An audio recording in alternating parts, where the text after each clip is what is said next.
Hi friends, आज मैं आपको कुर्ती की cutting simple and easy way में बताऊंगी। 41 साइज़ की कुर्ती है। लेंथ है 40, bust 41, waist 38, hip 46, neck and shoulder 16, armhole 16। आज मैं आपको इजी से कुर्ती कटिंग बनाना सिखाऊंगी और ये कटिंग हर ड्रेस के लिए, हर कुर्ती के लिए परफेक्ट रहेगी। आप बना के देखें, सिंपल और परफेक्ट कटिंग है। और इसमें लूजिंग कैसा ऐड करनी है मैं डिटेल में आपको एक वीडियो बनाऊंगी कि इसमें कितना लूजिंग ऐड करनी है। अब मैंने शोल्डर लिया है 5.75 और आर्म होल लिया है 6.5। ये आर्म होल लेंथ है।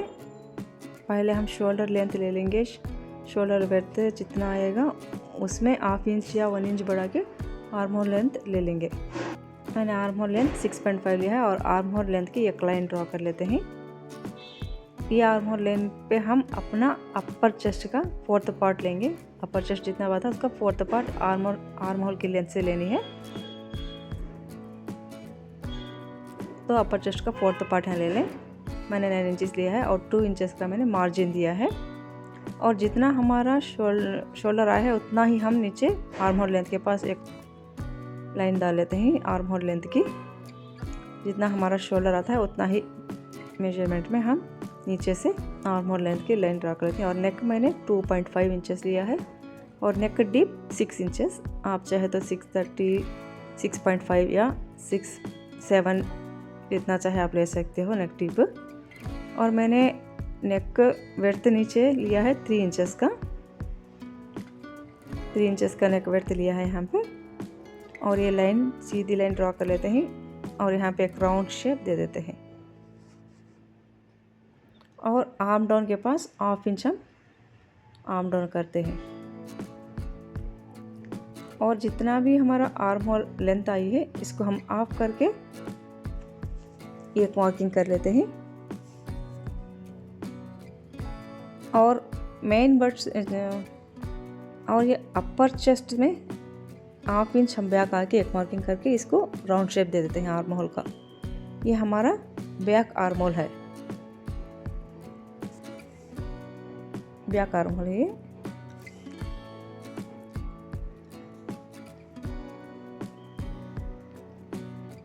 और चेक कर लेते हैं फ्रंट क्रॉस कितना है। तो परफेक्ट आ गया है फ्रंट क्रॉस भी। और अब आर्म होल चेक कर लेते हैं, 8 आना चाहिए। तो परफेक्ट 8 आ गया है मेरा आर्म होल। और डॉट पॉइंट डाल लेते हैं। मेरा डॉट पॉइंट आया है 10.5। तो मैं 10.5 या 11 को एक डॉट पॉइंट डाल के यहाँ पे एक लाइन कर लेते हैं। ये हमारा मेन बेस्ट होगा।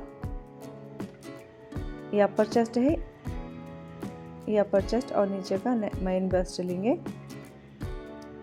तो मैं डॉट पॉइंट लेती हूँ 11। इससे ये मैंने देखिए 10.5 डॉट पॉइंट है तो मैं 10.5 पर और 11 पर एक ½ इंच पर गैप देके 2 लाइन्स देती हूँ। यहाँ पर थोड़ा सा कर्व बनाना है इसलिए डॉट पॉइंट के पास जितना हमारा अपर चेस्ट है उसका 4th पार्ट लेंगे। और कमर और हिप का लेंथ, कमर मैंने ली है 14.5 और हिप लिया है 19। तो ये कमर किसी की 14 आती है, किसी की 14.5, 15 ऐसा इसके बॉडी मेजरमेंट को पकड़ के होता है। कमर का 4th पार्ट ले लेते हैं और हिप का 4th पार्ट जितना भी आया आपकी कमर और उसका हिप का 4th पार्ट लेते हैं। और इसमें भी 2 इंचेस की मार्जिन ऐड कर लेते हैं। मार्जिन 2 इंचेस भी ले सकते हैं, 1.5 इंच भी लेते हैं। हिप के पास मैंने 1 इंच ही लिया है। तो मार्जिन अब इन डॉट्स को हम कर्व शेप देके, राउंड शेप देके मिला लेते हैं। यहाँ जब हम यहाँ पर ये लाइन ड्रॉ करते हैं तो कोना आना नहीं चाहिए। इस शेप में कोना नहीं आना चाहिए, थोड़ा सा लाइट कर्व राउंड शेप आ जाना चाहिए। मार्जिन मैंने 2 इंचेस दिया है। आप चाहे तो 1.5 इंच भी दे सकते हो, बट 1.5 इंच में फिटिंग और भी अच्छा आएगी। 2 इंचेस मार्जिन देने में ये होता है कि कपड़ा फैब्रिक ज़्यादा हो जाने की वजह से थोड़ा कमर के साइड रिंकल हो जाता है। अब हम हिप से नीचे तक सीधी लाइन ड्रॉ कर लेते हैं। नीचे का घेरा आप जितना हिप पे बैठता है उतना भी दे सकते हो या 1 इंच एक्स्ट्रा भी दे सकते हो। तो मैंने यहाँ पे सेम हिप पे बैठते ही दे दिया है। अब इसको हम फ्रंट पार्ट को कट कर लेते हैं। पहले फ्रंट पार्ट को कट कर लेते हैं, बाद में फ्रंट पार्ट रख के फिर हम बैक पार्ट कट करेंगे। यहाँ पर मैंने फ्रंट और बैक दोनों की भी मार्किंग कर दी है। बैक में थोड़ा सा चेंज करना है, इसलिए फर्स्ट फ्रंट पार्ट कट कर लेते हैं, बाद में बैक पार्ट कट करेंगे।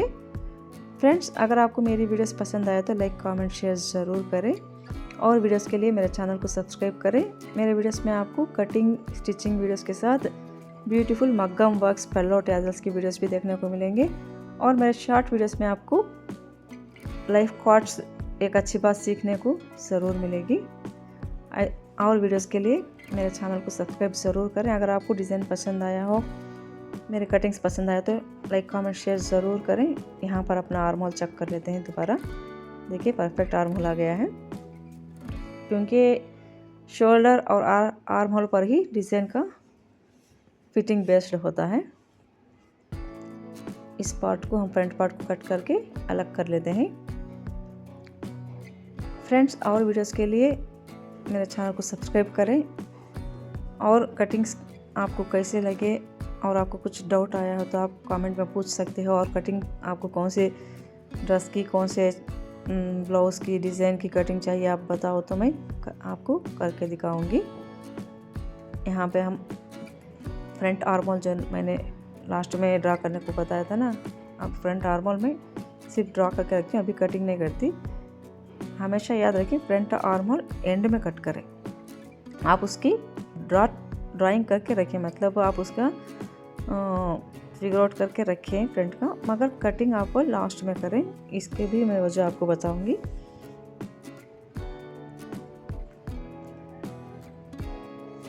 ये थोड़ा सा आर्म डाउन भी निकाल देती हूँ। ये फ्रंट पार्ट की कटिंग कंप्लीट हो गई। अभी इसको हटा के थोड़ा सा नीचे हटा के बैक पार्ट की कटिंग करेंगे। बैक पार्ट में हम इसको सीधा सा सेट कर लेते हूँ। फ्रंट पार्ट को सीधा से सेट करके बैक पार्ट में 1/2 इंच एक्स्ट्रा ऊपर लेके कटिंग करेंगे। ये शोल्डर के नेक के पास 1/2 इंच एक्स्ट्रा लेना है। ये इसलिए कि ज़्यादातर लोगों को ये शोल्डर जो है ना नीचे को पीछे को खींचता है, तो ये बैक हमें थोड़ा एक्स्ट्रा लेने की वजह से ये पीछे की बैक पार्ट की खिंचावट नहीं आएगी, परफेक्ट से आपका शोल्डर बैठ जाएगा। तो कितने साइज़ में कितना बैक पार्ट एक्स्ट्रा लेना है ये भी मैं एक वीडियो में डिटेल से बताऊंगी। आपको डिटेल में कटिंग सीखना हो तो मेरे चैनल को सब्सक्राइब ज़रूर करें और इस बैक पार्ट को कटिंग करके निकाल लेते हैं। फ्रेंड्स, आपका एक लाइक एक कमेंट मुझे और वीडियोस बनाने के लिए इंटरेस्ट लाता है। तो अगर आपको वीडियो पसंद आए तो लाइक कमेंट शेयर ज़रूर करें। मुझे बहुत ही मेहनत लगती है वीडियो बनाने में। मेरा खुद का बुटीक है तो मैं बुटीक में बिज़ी रहती हूँ, तो वीडियो बनाने के लिए मुझे बहुत टाइम लगता है, तो इसके लिए मुझे टाइम निकालना पड़ता है फ्रेंड्स बहुत। तो अगर आप कमेंट्स करोगे, सब्सक्राइब करोगे तो मुझे इंटरेस्ट आएगा कि और मैं वीडियोस बनाऊं। और हम जहाँ मार्किंग के वहाँ सब हम एक छोटा सा कट लगा लेते हैं, क्योंकि इसको स्टिचिंग के वक्त हमें इस कट से उस कट को मिलाकर स्टिच करना पड़ेगा, तो परफेक्ट से हमारा स्टिचिंग भी परफेक्ट से बैठ जाएगी। तो जहाँ हमने मार्किंग की है सब जगह हम कट लगा लेते हैं। ये बैक पार्ट है।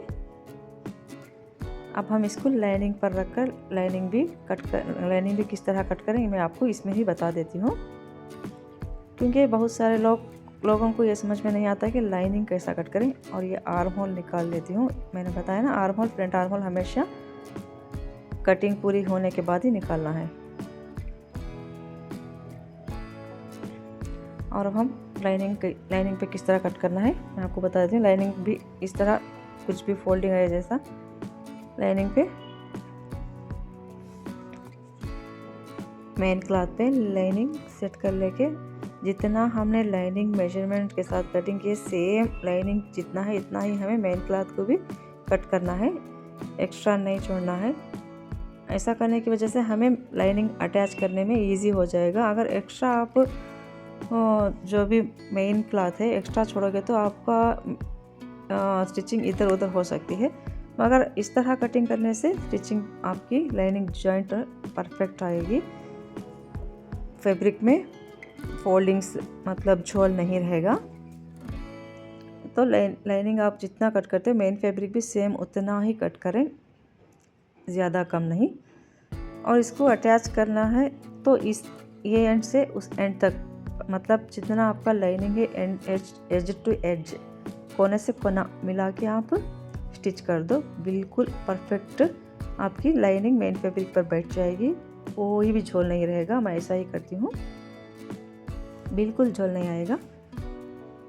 इसीलिए जितना आप लाइनिंग मेजरमेंट से कटिंग करते हो वही सेम मेजरमेंट रख के आप मेन फैब्रिक कट कर लीजिए। और लाइनिंग जितना ये इसका जो मार्किंग हमने कट्स लगाया ये कट से वो कट मैच करके आप लाइनिंग मेन फैब्रिक से अटैच कर सकते हो, इजी से अटैच हो जाएगा, कुछ भी झोल नहीं आएगा फ्रेंड्स।